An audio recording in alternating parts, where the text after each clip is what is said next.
Automobile technician association తరఫున ఇక్కడ auto నగర్లో ఏర్పాటు చేసినటువంటి శిబిరంలో ఉన్నాము. ఈ శిబిరంలో పలువురు కూడా ఇక్కడ ఉన్నారు. వాళ్ళతో మాట్లాడుతున్నాము. మీరు ఎన్ని రోజులుగా ఈ నిరసన కార్యక్రమం కంటిన్యూ చేస్తున్నారు? నిన్న ఏటే మా మాతృ సంస్థ ఏటే స్టార్ట్ చేశారు. నిన్న ఈరోజు మెకానిక్ సంఘం మా మాతృ సంస్థ ఏటే సంస్థతో అనుబంధ సంఘాలు రోజుకు ఒక సంఘం చొప్పున కంటిన్యూగా మా ఎన్ని సంఘాలు ఉంటే ప్రతిరోజు కంటిన్యూ ఈ ఉద్యమం ఆగకుండా మళ్ళీ కంటిన్యూ చేసేయడానికి సోదర సంఘాలందరం కూడా నిర్ణయించామండి. రాష్ట్రం సమైక్యంగా ఉండాలి. దీంట్లో ఎలాంటి పరిస్థితుల్లో సీమాంధ్ర వాళ్ళు అందరూ కూడా మారుతున్నారు. ఎమ్మెల్యేలు మారుతున్నారు, మంత్రులు మారుతున్నారు, ఎంపీలు మారుతున్నారు. తప్పకుండా ఈ ఉద్యమంలో మేము అనుకున్న ప్రతిఫలం సాధిస్తాం.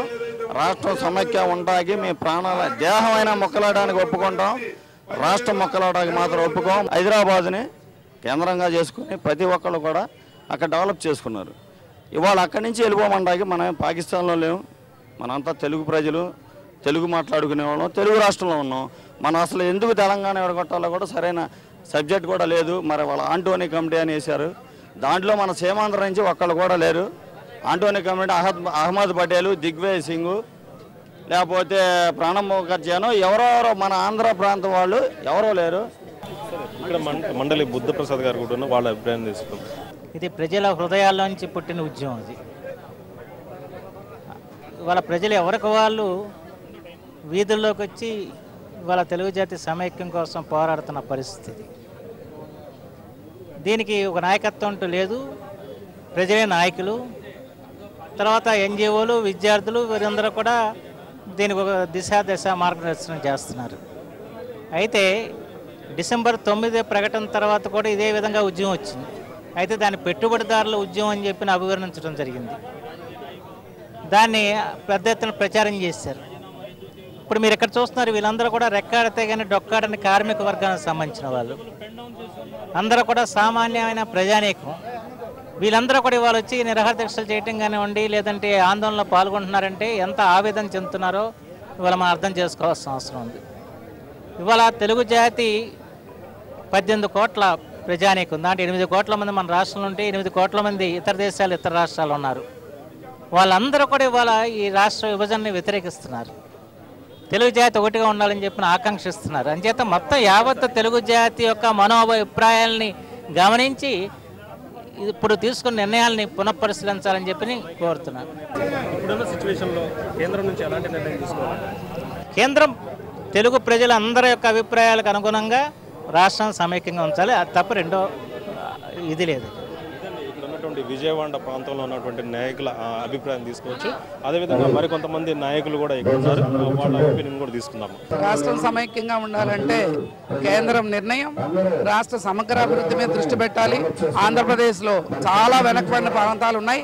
ఒకప్పుడు తెలంగాణలో ఎక్కువ ప్రాంతాలు ఉన్నా ఇప్పుడు ఆంధ్రప్రదేశ్లో విజయనగరం, శ్రీకాకుళం లాంటి ప్రాంతాలు చాలా వెనకబడి ఉన్నాయి. వెస్ట్ కృష్ణా ఎంతో వెనకబడి ఉంది. గుంటూరు జిల్లాలో అనేక ప్రాంతాలు వెనకబడి ఉన్నాయి. ఈక్వల్ డిస్ట్రిబ్యూషన్ ఆఫ్ పవర్ కానీ, ఈక్వల్ డిస్ట్రిబ్యూషన్ ఆఫ్ ఎనర్జీ కానీ, ఈక్వల్ డిస్ట్రిబ్యూషన్ ఆఫ్ డెవలప్మెంట్ కానీ లేదు.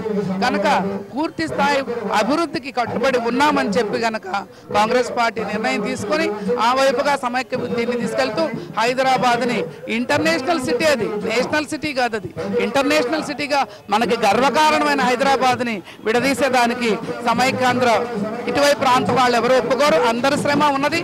ఆ వైపుగా చాలా కూల్గా మేధావులతో ప్రతి వర్గం వారితో చర్చించి సమైక్యంగా రాష్ట్రాన్ని ఉంచుతూ రాజకీయ ప్రయోజనాలు చూసుకోవాలి తప్ప 10 ఏళ్ల దాకా కూడా అభివృద్ధి చెందని పరిస్థితులు ఉన్నాయి. ఇటు పోలవరం కానీ, అటు నాగార్జున సాగర్ కానీ, ఇటు వాటర్ విషయాలను కూడా చర్చించాలి. వాటరు, పవరు, ఇన్కమ్ గ్రోత్, ఉద్యోగాలు, పిల్లల భవిష్యత్తు దృష్టిలో పెట్టుకొని రాష్ట్రాన్ని సమైక్యంగా ఉంచాలని మేము కోరుతా ఉన్నాం. సమైక్యాంధ్ర కోసం మీరు ఎలాంటి ప్రయత్నం చేయబోతున్నారు? ఏంటి డిమాండ్? ఈరోజు సీమాంధ్ర ప్రజల గుండె చప్పుడు సమైక్యాంధ్ర తెలంగాణ ఇవ్వాలనుకుంటున్నప్పుడు, తెలంగాణ ప్రజల మనోభావాలని మీరు గౌరవించాలనుకుంటున్నప్పుడు, ఇటుపక్క ఏదైతే రాయలసీమ ఉందో, కోస్తాంధ్ర ఉందో, ఇక్కడ ప్రజలకు కూడా ఇక్కడ ప్రజల అవసరాలు ఏంటి, అక్కడ తెలంగాణ ఇస్తున్నాం. సీమాంధ్ర ప్రజల మనోభావాలు ఏంటి, ఇక్కడ అవసరాలు ఏంటి. ఈరోజు విద్య తీసుకుంటే మొత్తం విద్య అంతా కూడా ఈ ఆంధ్ర రాష్ట్రంలో 56 సంవత్సరాల నుంచి కూడా మన ఆంధ్రప్రదేశ్, ఇది మన రాజధాని హైదరాబాద్. ఎప్పుడైతే మనని మద్రాసు నుంచి తరివేశారో మనందరి రాజధాని అని చెప్పి గొప్ప నగరమే హైదరాబాద్, కాదంటలేదు. 400 సంవత్సరాల చరిత్ర ఉంది. కానీ అక్కడి నుంచి దీన్ని ఈ లెవెల్కి తీసుకొచ్చిన, ఈ స్థాయికి తీసుకొచ్చిన ఘనత ప్రత్యేకంగా సీమాంధ్ర ప్రాంతం నుంచి ప్రతి ఒక్క ఇంట్లోంచి ప్రతి ఒక్కళ్ళు కూడా హైదరాబాద్లో ఉన్నారు. ఈరోజు ఒక ఐఎస్బి, ఒక నల్సర్ లా కాలేజీ, ఒక ఆచార్య రంగ వ్యవసాయ విశ్వవిద్యాలయం, అలాగే మీరు తీసుకుంటే దాదాపు 10-12 అంతర్జాతీయ స్థాయి విశ్వవిద్యాలయాలు, వాటికి అనుబంధంగా కళాశాలలు, వాటికి అనుబంధంగా పాఠశాలలు ఇట్లా డెవలప్ చేసుకుంటూ వచ్చారు. విద్య చదువుకున్న తర్వాత మన యువకులకి ఉపాధి కోసం ఒక ఐటీ రంగాన్ని, ఒక ఫార్మా రంగాన్ని, వివిధ పరిశ్రమలు కూడా ఎకనామిక్ పవర్ అంతా కూడా ఈరోజు హైదరాబాద్ చుట్టుపక్కల దాన్ని కేంద్రీకరించి ఈరోజు దాదాపు ఈ రాష్ట్రంలో 70-80% రెవెన్యూ హైదరాబాద్ నుంచి వస్తుంది. ఇదంతా కూడా సీమాంధ్ర ప్రజలకి ప్రతి ఒక్కరికి కూడా దాంట్లో హక్కు ఉంది. అట్లాగే నదీ జలాలు, రేపు ఈ నదీ జలాలు ఇప్పుడు ఇంతకు ముందే మనం చూస్తున్నాం. కర్ణాటక వాళ్ళు దాని అక్కడ ఆల్మట్టి హైట్ పెంచుకున్నారు, మహారాష్ట్ర వాళ్ళు బాబ్లీ హైట్ పెంచుకున్నారు. అక్కడి నుంచి కూడా ఇక్కడ నీళ్లు రానిటువంటి పరిస్థితి. రేపు ఇక్కడ పంట పొలాలన్నీ బీడు పడిపోతాయి. ఇక్కడ రైతులందరూ ఆత్మహత్య చేసుకునే పరిస్థితి. అట్లాగే ఉపాధి కోల్పోతున్నారు మన యువకులంతా. దాదాపు హైదరాబాద్లో 70% మంది ఉండేది సీమాంధ్ర ప్రజలు. వీళ్ళందరికీ అక్కడ భద్రత ఏది? ఇప్పుడే తెలంగాణ రాకముందే కేసీఆర్ ఉద్యోగులని తరిమేస్తానంటున్నాడు.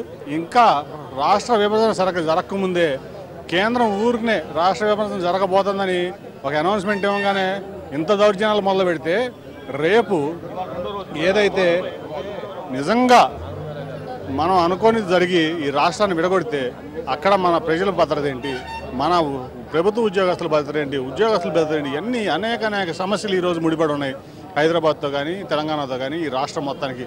వీటన్నిటికీ సమాధానం చెప్పిన తర్వాత వాళ్ళు ఒక డెసిషన్ తీసుకుంటే తెలంగాణ విభజన మీద, ఆంధ్ర విభజన మీద చాలా బాగుండేది. అట్లా కాకుండా ఈరోజు ఒక అభద్రతా భావంలోకి సీమాంధ్ర ప్రజలు నెట్టేయబట్టడంతో వీటన్నిటికీ సమాధానం చెప్పిన తర్వాత రాష్ట్రాన్ని ముక్కలు చేయాలా, కలిసి ఉంచాలని డిసైడ్ చేయాలి. ముందుగా ఇక్కడ ప్రజలందరూ కూడా సమైక్యాంధ్రను కోరుకుంటున్నారు. ఇదండి వాళ్ళు అంటే పదే కోరుతున్నది రాష్ట్రాన్ని విభజించడం సరైనది కాదని చెప్పేసి చెప్తున్నారు. రాష్ట్రాన్ని సమైక్యంగా ఉంచాలని మాత్రం వాళ్ళు చెప్తా ఉన్నారు. ప్రధానంగా వాళ్ళు మీటింగ్ ఏర్పాటు చేసుకున్నారు. ఈ మరి ఒక ప్రాంతానికి పోయి అక్కడ ప్రజల మనోభావం తెలుసుకునే ప్రయత్నం చేయాలి.